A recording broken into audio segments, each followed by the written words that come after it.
트럼프 대통령은 모든 수입 자동차에 25% 관세를 걷는 포고문에 서명했습니다. 다음 달 3일부터 실제 징수가 시작됩니다.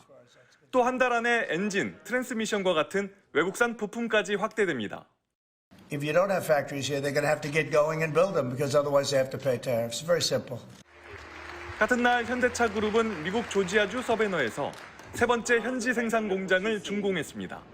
연 30만 대 생산 규모의 공장을 열면서 곧바로 20만 대 증설을 약속했습니다. 트럼프의 관세 압박에 생산을 현지화하는 것 말고 다른 선택지가 보이지 않습니다. 증량과 더불어 좀 더 어떤 시장에서의 그 위치 확보는 지속적으로 할 예정입니다. 작년 현대차와 기아의 미국 시장 판매량은 171만 대, 계획대로 현지 생산 능력을 연 120만 대로 늘리면 판매량의 70%를 차지합니다. 증산이 이뤄져도 나머지 30%는 25% 관세를 피할 수 없습니다. 한미 FTA로 무관세 수출해왔던 만큼 현대차와 기아 각각 연 4, 5조 원의 부담을 져야 합니다. 멕시코에 진출한 업체들도 타격이 불가피합니다. 지금까지는 미국과 멕시코가 체결한 무역협정의 혜택을 받지만 앞으로는 관세를 내야 합니다.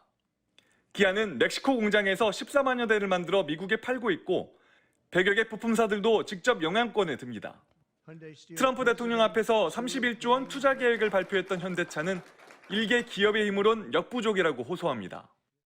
관세라는 것은 국가와 국가대 문제이기 때문에 협상을 개별 기업으로도 해나가고 또 정부에서 주도적으로 해나가야 되기 때문에 백악관은 또 발표 자료에서 한미 FTA를 콕 집어 긍정적 결과를 못 냈다고 비판했습니다. 트럼프 대통령은 한마디로 물건을 팔려면 미국에서 만들라는 겁니다. 모든 생산량을 옮길 수는 없다는 점에서 우리 기업들의 고민이 깊어질 수밖에 없습니다. 조지아 서베너에서 MBC 뉴스 나세웅입니다. 지난해 우리나라가 미국에 수출한 자동차는 154만 대입니다.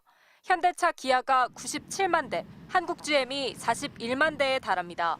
대미 수출 품목 가운데 1위로 전체 자동차 수출액의 절반에 육박합니다. 한 보고서에선 관세 25%가 그대로 적용될 경우 올해 우리 대미 자동차 수출액이 18% 넘게 줄어들 것으로 분석됐습니다. 기본적으로 물량이 좀 줄거나 아니면은 가격 하락으로 인해서 수익률이 떨어지거나 하는 그런 효과는 분명히 생겨나겠죠. 한국 GM의 경우 사실상 존폐 위기에 놓였습니다. 소형 SUV를 만들어 온 한국 GM은 생산량의 84%를 미국으로 수출합니다. 높은 관세 부담을 떠안을 경우 한국의 공장을 유지할 이유가 사라집니다. 지난 2019년 수익성 악화로 폐쇄된 군산 공장의 전철을 밟게 되면 지역의 산업과 고용이 초토화될 수 있습니다. 문제는 우리 정부의 대응력입니다. 긴급 대책회의를 연 정부는 관세 대응은 시간이 걸리는 과정이라며 비상대책을 다음 달에 내놓겠다고 했습니다. 관계부처와 함께 자동차 산업 비상대책을 4월 중 발표할 계획입니다. 함께 관세 폭탄을 맞은 유럽연합은 유감을 표명했고 캐나다에선 보복 관세 가능성도 내비쳤습니다. 자동차는 시작일 뿐 미국이 앞으로 반도체와 제약품 등에도 관세 부과를 예고했기 때문입니다. 정책의 움직임에 기초해서 우리 기업들은 또 그것에 발맞춰서 대응하는 것이지 기업들이 정부의 정책 대응 없이 각자 트럼프 행정부와 협상하고 대응책을 마련하는 것은 어렵지 않을까요?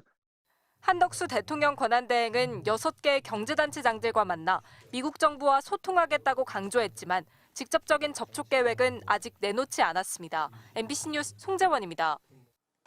40년 넘게 알루미늄 주방용품 한 우물만 판 대구의 한 중소기업입니다.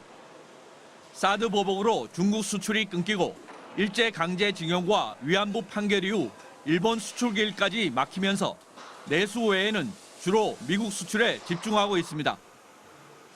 그러던 중 철강과 알루미늄 파생 상품에 대해선 관세 부과를 유예하겠다던 트럼프 행정부가 말을 바꾸면서 직격탄을 맞았습니다. 이 회사 제품도 즉시 관세 부과 대상이 된 겁니다. 2월 달에 출하한 컨테이너가 미국을 가고 있는 중에 얘네들이 도착을 하면서 바로 관세 적용을 받을 것이다라고 연락이 오더라고요. 그렇게 됐을 때 그 가격의 25% 가격이 올라간다면은 사실상 판매 가격으로는 그 이상의 가격이 올라간다고 봐야 되는 상황입니다. 손해를 보지 않으려면 관세 인상분을 제품 가격에 반영해야 하지만 그것도 쉽지 않습니다. 협상을 해야 되는 걸로 알고 있습니다. 근데 들어가자마자 몇 개월 안 돼서 너네 나라의 이런 관세 문제로 인해서 가격을 올려야 된다 그러면 당연히 받아들여지지가 않을 거라고 보여집니다. 12.3 비상계엄 이후 환율 급등으로 100% 수입에 의존하는 원자재 값도 크게 오른 상황. 우리나라 수출 중소기업 2만 2천 개 중 철강과 알루미늄 관련 기업이 1,800여 개에 이릅니다. 지금 트럼프가 전혀 우리를 어떻게 보면 협상의 대상으로 전혀 인정을 안 하고 있는 그런 정도 상황이니까 어떻게 보면 빨리 이게 정부, 국회, 민간 이게 하나로 합쳐가지고 원통 협의체가 돼야지. 일본 같은 경우에는 지금 정부가 앞서 나가고 그다음에 기업이 따라가지 않습니까? 산업연구원은 트럼프 2기 행정부의 관세 정책 때문에 국내 중소기업 수출이 최대 1조 2천억 원 감소할 것으로 예측했습니다.